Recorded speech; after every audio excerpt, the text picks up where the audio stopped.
हर्षित landmark, सपनों का घर जैसा आप चाहते हैं हम बनाते हैं। 1, 2 एवं 3 BHK ready position flats. Call 9827321321।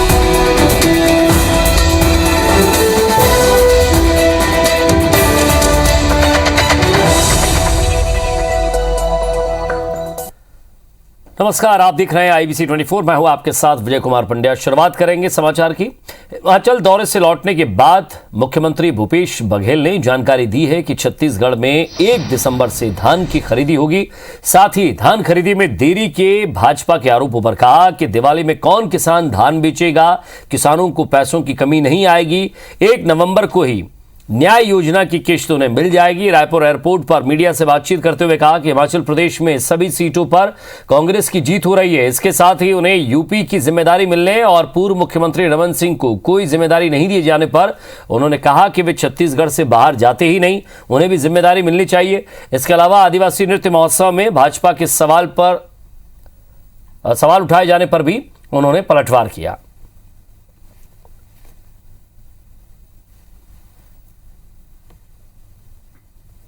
1 दिसंबर से खरीदी हो रही है, उसमें कौन सी बात है?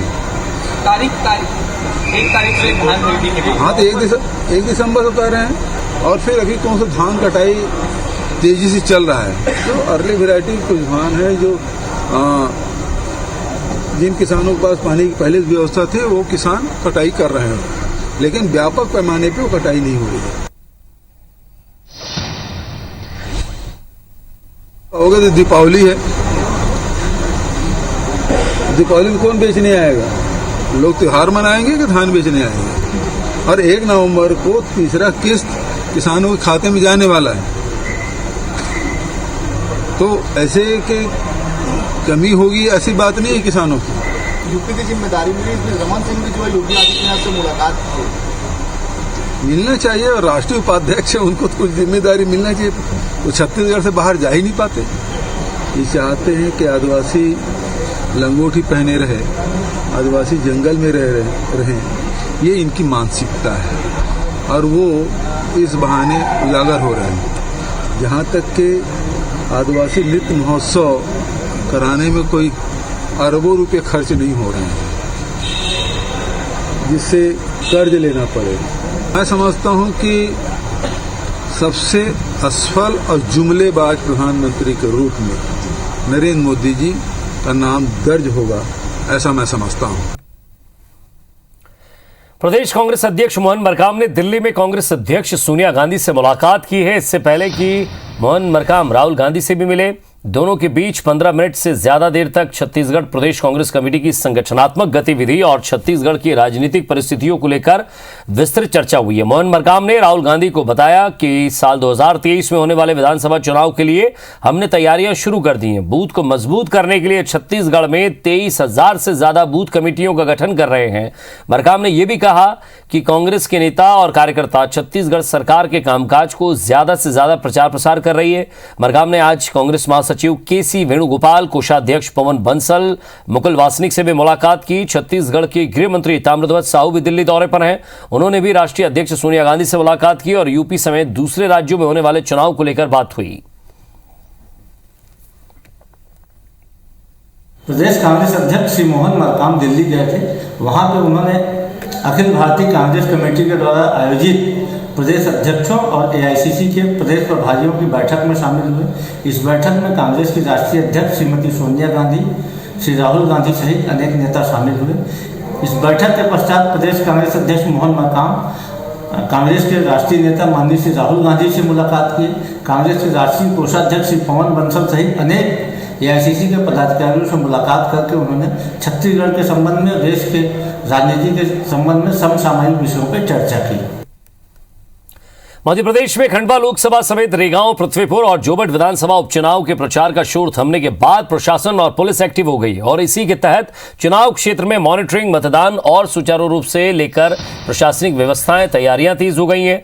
खंडवा में प्रशासन ने निर्वाचन प्रक्रिया शांतिपूर्ण तरीके से पूरी करवाने के मकसद से अधिकारियों और कर्मचारियों को जिम्मेदारियां देकर अलग अलग कामों का बंटवारा कर दिया है। क्षेत्र में मॉनिटरिंग के लिए दलों का गठन कर दिया गया है। वहीं मतदान केंद्रों पर जरूरी तैयारियां पूरी कर ली गई हैं।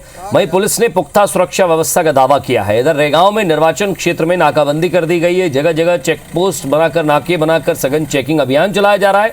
नियम के अनुसार निर्वाचन क्षेत्र में किसी भी बाहरी व्यक्ति के प्रवेश पर पाबंदी लगाई गई है।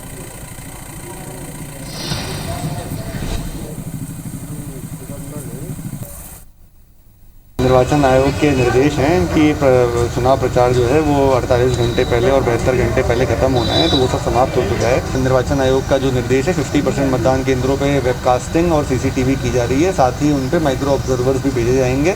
करीब 1080 जो पोलिंग सेंटर्स हैं उसमें से 245 क्रिटिकल मतदान केंद्र चिन्हित किए गए हैं। हमारे पास PHQ से हमें करीब 10 कंपनी CAPF की अलॉट हुई हैं। इसके साथ साथ 3 SAF की कंपनी भी हमको अलॉट हुई हैं। इसके अतिरिक्त हमको होमगार्ड और जिला बल भी कई जिलों से हमको मिला है, तो काफ़ी अच्छा बल हमको यहाँ पे PHQ और वहाँ से प्रोवाइड किया गया है। जांजगीर में छत्तीसगढ़ शाकंभरी बोर्ड के अध्यक्ष राम कुमार पटेल ने कहा है कि उद्यानिकी के क्षेत्र में काम करने वाले किसानों की उपज यानी सब्जी भाजी की दर तय की जाएगी, जिससे सब्जी भाजी और उद्यानिकी संबंधी उत्पादन करने वाले किसानों को ज्यादा मुनाफा हो। रेट तय करने के लिए कृषि विभाग के साथ मिलकर शाकंभरी बोर्ड काम कर रहा है। इस कोशिश से सब्जी उगाने वाले सभी किसानों को बड़ा लाभ होगा। बोर्ड के अध्यक्ष राम कुमार पटेल ने कहा कि सरकार सब्जी उगाने वाले किसानों को सब्सिडी दे रही है, किसानों को मुफ्त में बीज दिया जा रहा है, कोल्ड स्टोरेज की सुविधा भी दी जा रही है। इससे किसान अपनी उपजाई सब्जी को सुरक्षित रखकर नुकसान से बचा रहे हैं। उन्होंने कहा कि मुख्यमंत्री भूपेश बघेल ने पौष पूर्णिमा छेरछेरा को सार्वजनिक अवकाश घोषित कर एक बड़ी सौगात दी है। 5 डिसमिल 10 डिसमिल में जो लगाए हुए हैं, अगर उनको अपन बीज मुफ्त में दे देते हैं तो हमारा फसल क्या होता है, उद्यानिक विभाग का 1 से 1.5 महीने में हमारा फसल तैयार हो जाता है। तो अपन क्या है, एक और खुशी की बात बताता हूँ इसमें उन्नति के लिए, सब्जी भाजी का भी रेट जो है हमारा विभाग तय करेगा। गैंगरेप पीड़िता नाबालिग को सरकार से मिली मुआवजा राशि में धोखाधड़ी का मामला सामने आया है। खबर भानु प्रतापपुर से है, जहां पीड़िता और डांडा गंधर्व समाज के लोगों ने थाने में प्रदेश अध्यक्ष राजू गंधर्व के साथ रिपोर्ट दर्ज कराई। वहीं पीड़िता ने भी जांच के लिए आवेदन दिया है। आपको बता दें कि लगभग 6 महीने पहले नाबालिग से गैंगरेप का मामला सामने आया था, जिसे मुख्य आरोपी पुलिस SI किशोर तिवारी को बताया था, जो कि अब तक फरार है। बाकी 3 आरोपी जेल में बंद हैं। पीड़िता की दादी ने शिकायत दर्ज कराई थी कि लड़की के खाते में बड़ी रकम निकाली जा चुकी है। जांच में पता चला कि शासन से जो 4,12,500 रुपए की सहायता राशि मिली थी, वहीं 22 अक्टूबर को लड़की के खाते में लगभग 1 लाख रुपए जमा भी किए गए, जो कि आरोपी के किसी रिश्तेदार ने जमा कराना बताया था। बहरहाल पुलिस ने इस गंभीर मामले में जांच के लिए आगे इसे बढ़ाया है और तफ्तीश पूरी कर रही है।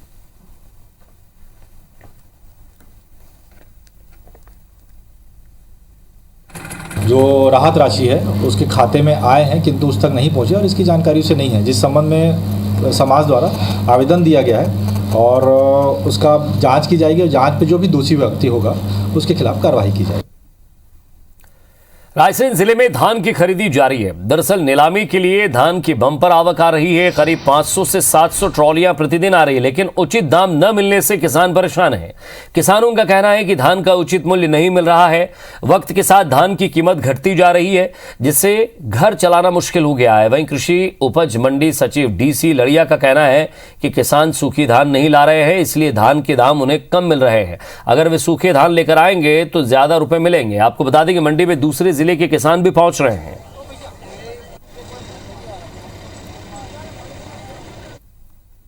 बेचना पड़ेगी, अब फसल आ गई तो कंडीशन खराब है। बस ये है कि कंडीशन 2000 पिछले 9 सालों में धान की कीमत घटी है और हर चीज की कीमत बढ़ गई है। कुछ बच ही नहीं रहा, उसमें लागत आ रही है ज्यादा, भाव मिल रहा है कम। खाद का रेट दिन ब दिन बढ़ता जा रहा है और फसल का रेट कम हो रहा है। अभी मैक्सिमम धान थोड़ी सी नमी लेके आ रहे हैं किसान, तो हमारा उनसे एक विशेष अनुरोध है और ये उनके लिए सलाह भी है कि धान को पहले सुखा लें और सुखाने के बाद में उसकी नमी निकाल लें, फिर उनको पर्याप्त रेट जो भी चाहे, जो रेट अभी चल रहे हैं वर्तमान में वो रेट मिले। सरगुजा रेंज के IG बनने के बाद अजय यादव पहली बार कोरिया जिले के दौरे पर पहुंचे। उन्होंने SP ऑफिस से लेकर थाने का निरीक्षण किया। साथ ही पुलिस लाइन में परेड का निरीक्षण भी किया। पुलिस लाइन में दरबार लगाकर आईजी अजय यादव ने पुलिस कर्मियों की समस्याएं सुनी, साथ ही उनके निराकरण का भी भरोसा दिया है। आईजी ने कोरिया पुलिस की ओर से ड्रग्स और नारकोटिक्स को लेकर चलाए जा रहे निजात अभियान की तारीफ की।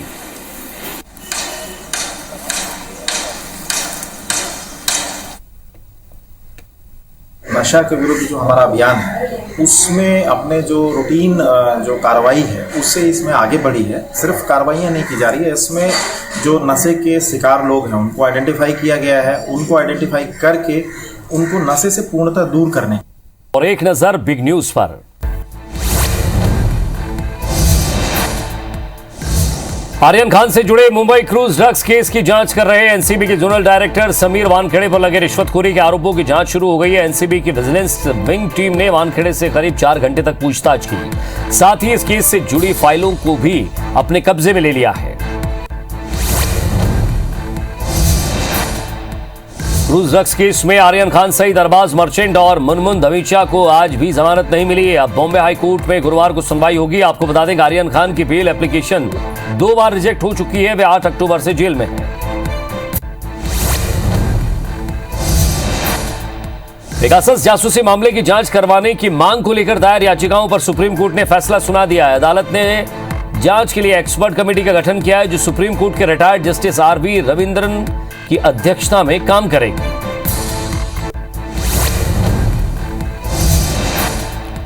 सुप्रीम कोर्ट के फैसले के बाद कांग्रेस नेता राहुल गांधी ने प्रेस कॉन्फ्रेंस कर मोदी सरकार पर निशाना साधा है। उन्होंने कहा है कि सुप्रीम कोर्ट ने हमारी बात पर मुहर लगाई है। हमने बीते संसद सत्र में पेगासस का मुद्दा उठाया था। सुप्रीम कोर्ट ने एक तरह से हमारी बात का समर्थन किया है।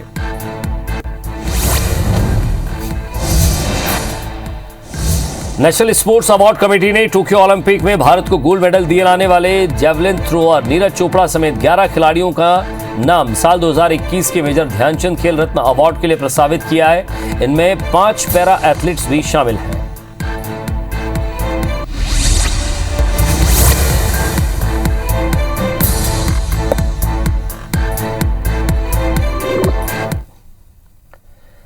इधर गरियाबंद में भाजपा प्रदेश अध्यक्ष विष्णुदेव साय ने कहा है कि राज्य सरकार को 2500 रुपए नहीं बल्कि 2800 रुपए धान का देना चाहिए। इसके पीछे उन्होंने तर्क दिया कि जब कांग्रेस ने 2500 की घोषणा की थी तब केंद्र सरकार का एमएसपी 1800 रुपए था, अब 1900 से अधिक है। ऐसे में केंद्र सरकार की बढ़ाई गई राशि का लाभ किसानों को मिलना चाहिए।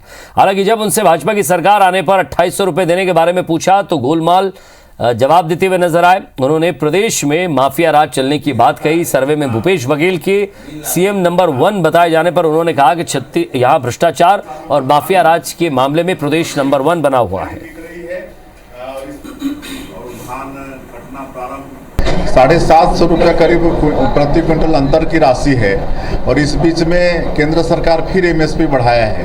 तो एमएसपी का बढ़ाने का लाभ किसानों को जरूर मिलना चाहिए और इस तरह से कुल मिला के देखेंगे तो 2800 रुपये प्रति क्विंटल होता है, ये सरकार को देना चाहिए। बलौदाबाजार जिले के सिमगा ब्लॉक के देवरानी गांव में ग्राम सभा ने एक परिवार की पौनी पसारी बंद कर दी। अब इस परिवार से ना कोई लेन देन कर रहा है और ना ही बातचीत कर रहा है, जिसके बाद इस परिवार ने पुलिस से न्याय की गुहार लगाई है।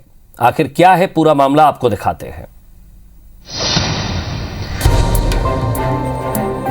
देवरानी गांव के यादव परिवार पर दुखों का पहाड़ टूट पड़ा है। गांव वालों ने इस परिवार की पौनी पसारी बंद कर दी है, मतलब लेन देन बंद कर दिए। बच्चे पैसा लेकर दुकान पर जाते हैं, तब भी दुकानदार उसे टॉफी नहीं देते। गांव में कोई इस परिवार के सदस्यों से बात नहीं करता। दरअसल इस परिवार पर आरोप है कि इन्होंने सालों पहले कुछ जमीन पर कब्जा किया था। अब ग्राम सभा कब्जा की गई उस जमीन को छुड़वाना चाहती है और इसलिए इस परिवार की पौनी पसारी बंद कर दी गई है। इतना ही नहीं, इस परिवार के मवेशियों को चारागाह में चरने भी नहीं दिया जाता है। हैरानी की बात यह है कि इस परिवार की एक महिला पंच है, फिर भी ग्राम सभा ने इस परिवार को अलग थलग कर दिया है। तुम्हारे ये करते हो करते तुम आज के बाद दुकान में मताहू बोलते और कुछ भी ले जावे ना तो देवा नहीं बोलते, जावा हमारे 5000 डार पर जी आए दिन बैठक होते, ये काम के लिए वो काम के लिए, बस बैठक, गाय के लिए बैठक, ये कर लिए बैठक, बस टॉर्चर बैठक। ओकर से मानसिक रूप से हमार पढ़ाई पूरा खराब हुआ थे और हम पढ़ भी नहीं पा सकते। लड़का मन जाते ना तो भगवा देते। अब बहुत दिन के हम नाना ढी से लड़का मन तब के करे हैं दादा। हमारी टीम जब देवरानी गांव पहुंची तो इस मामले को लेकर किसी ने हमसे बात नहीं की। ग्राम कोटवार ने भी चुप्पी साध ली। पीड़ित परिवार ने अब पुलिस की शरण ली है और न्याय की गुहार लगाई है, जिस पर पुलिस ने जांच के बाद उचित कार्रवाई का भरोसा दिया है। मोला गांव का आदमी मन है मोर पूरा लेन देन दुकान से बंद कर दे है और कोई भी मान ले जाए बोला बातचीत कर ही तेरा 5,000 दंड के है और बताने वाला ला 1,000 दंड के है। हाँ, इसको कल ही बुलाए हैं दोनों पक्ष को और उसके बाद दोनों पक्ष के बयान लेते हैं और किस बात से पर से लोगों को पौनी पसारी बंद किया है कि नहीं किया है, इसकी सत्यता की जांच कल हो जाएगी। जमीन पर कब्जा की बात जांच का विषय है, जिसे कानूनी प्रक्रिया के तहत हल किया जा सकता है, लेकिन इस तरह किसी परिवार का बहिष्कार कर देना ये बात समझ से परे है। IBC 24 के लिए खरोरा से गजेंद्र रथ वर्मा की रिपोर्ट। इंडस्ट्रियल हब होने के बावजूद रायगढ़ जिले में बेरोजगारों को रोजगार नहीं मिल पा रहा है। आपको जानकर हैरत होगी कि रोजगार विभाग पिछले 3 सालों में महज 2,214 लोगों को ही रोजगार दिला पाया है। जिन्हें नौकरी मिली है उनमें से 90% युवा निजी कंपनियां, होटल या फिर फाइनेंस कंपनी में कार्यरत है। इधर बेरोजगारों की संख्या बढ़कर 1,25,000 के पार पहुंच चुकी है। ऐसे में रोजगार विभाग की कार्यशैली को लेकर यहां सवाल उठाए जा रहे हैं, तो वहीं अधिकारी कोविड और लॉकडाउन को इसकी वजह बताकर जिम्मेदारी से पल्ला झाड़ रहे हैं। बेरोजगारी के मुद्दे को देख लीजिए, इन्होंने घोषणा पत्र में बोला था कि 2,500 रुपया हम जो बेरोजगार युवा हैं उनको भत्ता देंगे। आज तक 1 रुपया भी भत्ता पूरे प्रदेश में किसी भी बेरोजगार युवा को नहीं मिला है। इसमें भी उन्होंने उसके साथ छल किया है और ये बेरोजगारी भत्ता नहीं देना पड़े इसको लेके फर्जी आंकड़े जारी कर रहे हैं। और महामारी का सामना करना पड़ा, जिसके तहत प्राइवेट सेक्टर के नियोक्ताओं में प्लेसमेंट के संबंध में कुछ समस्याएं थी। अब स्थिति सामान्य हो रही है, जिसके फलस्वरूप हम सतत रूप से प्लेसमेंट कैंप, रोजगार मेला का आयोजन कर रहे हैं।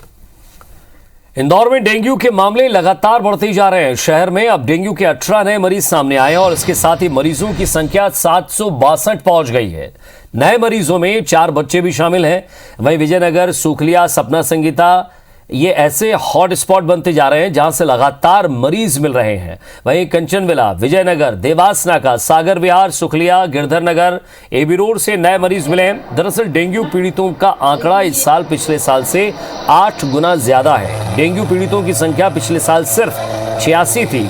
इस साल डेंगू मरीजों की संख्या पिछले 8 साल से बहुत ज्यादा है। पिछले सालों में डेंगू मरीजों की सबसे ज्यादा संख्या का रिकॉर्ड था साल 2018 का, लेकिन इस साल ये आंकड़े इतने बड़े कि पिछले साल के सभी रिकॉर्ड टूट गए।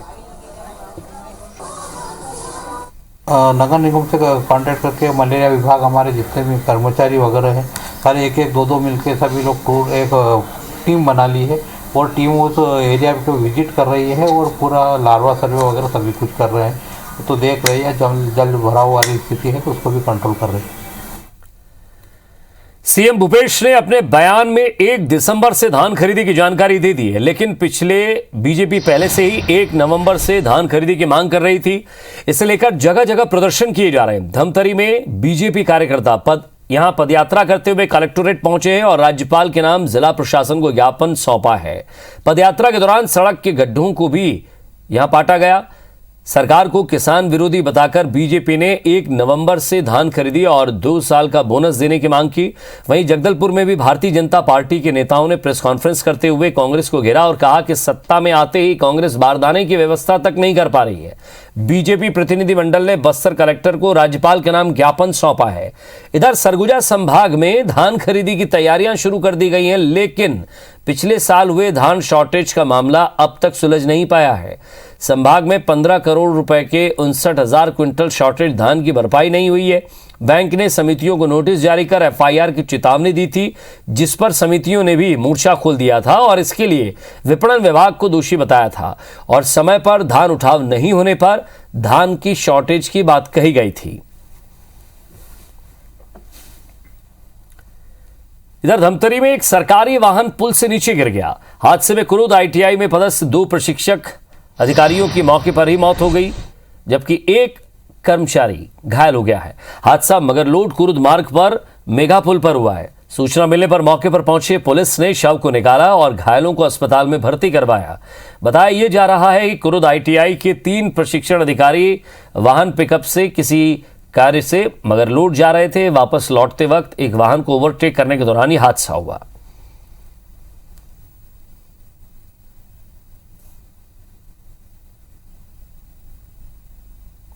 और राष्ट्रीय आदिवासी नृत्य महोत्सव की शुरुआत गुरुवार से साइंस कॉलेज मैदान में होने जा रही है। इससे पहले आज संस्कृति मंत्री अमरजीत भगत ने कार्यक्रम स्थल पहुंचकर तैयारियों का जायजा लिया है। इस कार्यक्रम के मुख्य अतिथि झारखंड के मुख्यमंत्री हेमंत सोरेन होंगे। 29 अक्टूबर को कार्यक्रम के मुख्य अतिथि पंजाब के मुख्यमंत्री चरणजीत सिंह चन्नी होंगे। इस कार्यक्रम में सम्मिलित होने के लिए पहुंचे 7 देशों और कई राज्यों के कलाकार कल मार्च पास करेंगे। इसी तरह ये कलाकार अपने राज्यों की झांकियां निकालेंगे। संस्कृति मंत्री अमरजीत भगत का कहना है कि इस तरह के आयोजन से छत्तीसगढ़ का नाम देश ही नहीं बल्कि दुनिया भर में होगा। वहीं बीजेपी ने इसके आयोजन पर सवाल उठाते हुए कहा है कि आदिवासी महोत्सव आदिवासी क्षेत्रों में होना चाहिए। कांग्रेस पब्लिसिटी के लिए 10 से 20 करोड़ रुपए खर्च कर रही है। बीजेपी का आरोप है कि कुछ इवेंट कंपनियों को फायदा पहुंचाने के लिए ये उत्सव कराए जा रहे हैं। जिन राज्यों में आदिवासी नहीं है वहां जाकर विधायक आमंत्रण दे रहे हैं। वहीं बीजेपी के इस आरोप पर सीएम भूपेश बघेल ने कहा कि बीजेपी चाहती है कि आदिवासी जंगल में ही रहें। राष्ट्रीय आदिवासी नृत्य महोत्सव का कल शुभारंभ होना है। सभी तैयारियां अंतिम चरण में है और इस आयोजन को यादगार बनाने के लिए सभी कोशिश हुई है। इसमें माननीय मुख्यमंत्री भूपेश बघेल जी के निर्देशानुसार पूरा टीम काम किया है। अगर आदिवासी महोत्सव कराना है तो अंतागढ़ में करवाएं, दंतेवाड़ा में करवाएं, बीजापुर में करवाएं, सुकमा में करवाएं, मद्देड़ में करवाएं। रायपुर में आदिवासी महोत्सव सिर्फ कुछ लोगों को ये सगल है उसको पूरा करने के लिए और कुछ लोगों को इवेंट कंपनियों को फायदा पहुंचाने के लिए करवाया जा रहा है। और आखिर में बात कैंसर की। ये एक ऐसी बीमारी है जिसके लक्षणों की पहचान जितनी जल्दी हो जाए उतनी जल्दी रिकवरी के चांसेस रहते हैं। ऐसे में महिलाओं में ब्रेस्ट कैंसर होता है, जिसको लेकर कई तरह के अवेयरनेस प्रोग्राम चलाए जा रहे हैं। कैंसर लाइलाज नहीं है। जागरूकता के जरिए और सजग रहकर हम कैंसर पर विजय पा सकते हैं।